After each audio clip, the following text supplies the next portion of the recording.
Son of God, say my mind, and you don't die. Give as you receive, and your release is certain. This is the part 305 in the series Christ's Forgiveness, How to Manifest Immortality, Season 2. And the name of today's teaching is The Immediacy of Salvation. The one remaining problem that you have is that you see an interval between the time when you forgive and will receive the benefits of trusting in your brother. This but reflects the little you would keep between you and your brother, that you and he might be a little separate.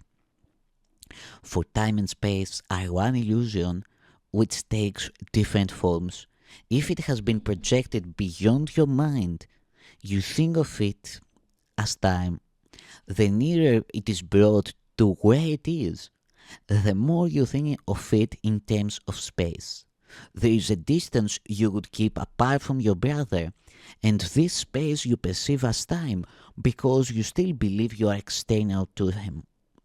This makes trust impossible, and you cannot believe that trust would settle every problem now. Thus, do you think it's safer to remain a little careful and a little watchful of interests perceived as separate? From this perception, you cannot conceive of gaining what forgiveness offers now. The interval you think lies in between the giving and receiving of the gift seems to be one in which you sacrifice and suffer loss. You see eventual salvation, not immediate results. Salvation is immediate unless you so perceive it. You will be afraid of it, believing that the risk of loss is great between the time its purpose is made yours and its effects will come to you. In this form is the error still obscured that is the source of fear. Salvation would wipe out the space you see between you still and let you instantly become as one. And it is here you fear the loss would lie. Do not project this fear to time, for time is not the enemy that you perceive. Time is as neutral as the body is, except in terms of what you see it for. If you would keep a little space between you and your brother still, you then would want a little time in which forgiveness is withheld a little while. And this but makes the interval between the time in which forgiveness is withheld from you and given seem dangerous with terror justified. Yet space between you and your brother is apparent only in the present now and cannot be perceived in future time. No more can it be overlooked except within the present. Future loss is not your dread, is not your fear. Future loss is not your fear, but present joining is your dread. Who can feel desolation except now? A future cause as yet has no effects, and therefore must it be that if you fear, there is a present cause, and it is this that needs correction, not a future state. The plans you make for safety all are led within the future where you cannot plan. No purpose has been given it as yet, and what will happen has as yet no cause. Who can predict effects without a cause? And who could fear effects unless he thought they had been caused and judged disasters now? Belief in sin arouses fear, and like its cause, is looking forward, looking back, but overlooking what is here now.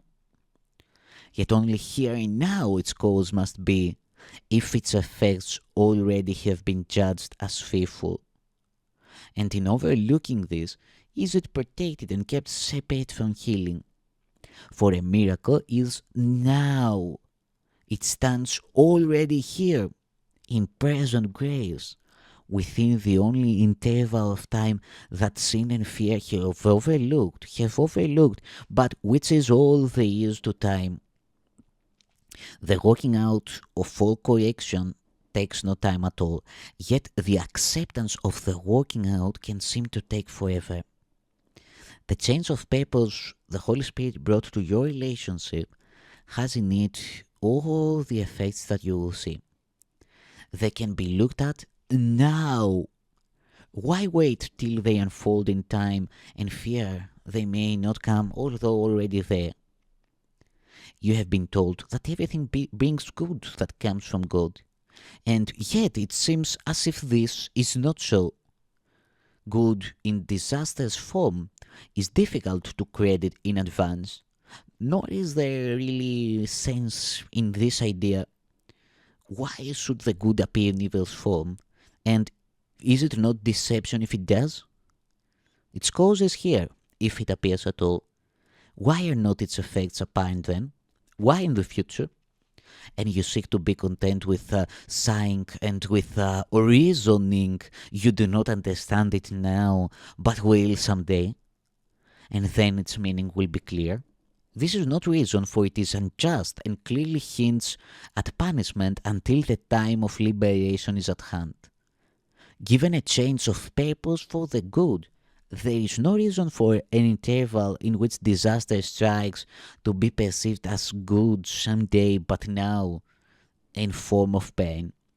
This is a sacrifice of now, which could not be the cost the Holy Spirit asks for what He gave without a cost at all. Yet, this illusion has a cause which, though untrue, must be already in your mind, and this illusion is but one effect that it engenders, and one form in which its outcome is perceived. This interval in time, when retribution is perceived to be the form in which the good appears, is but one aspect of the little space that lies between you unforgiven still. Be not content with future happiness. It has no meaning, and it is not your just reward. For you have cause for freedom now. What profits freedom in a prisoner's form? Why should deliverance be disguised as death? Delay is senseless, and the reasoning that would maintain effects of present cause must be delayed until a future time is merely a denial of the fact that consequence and cause must come as one. Look not to time, but to the little space between you still to be delivered from. And do not let it be disguised as time and so preserved because its form is changed and what it is cannot be recognized. The Holy Spirit's purpose now is yours. Should not His happiness be yours as well?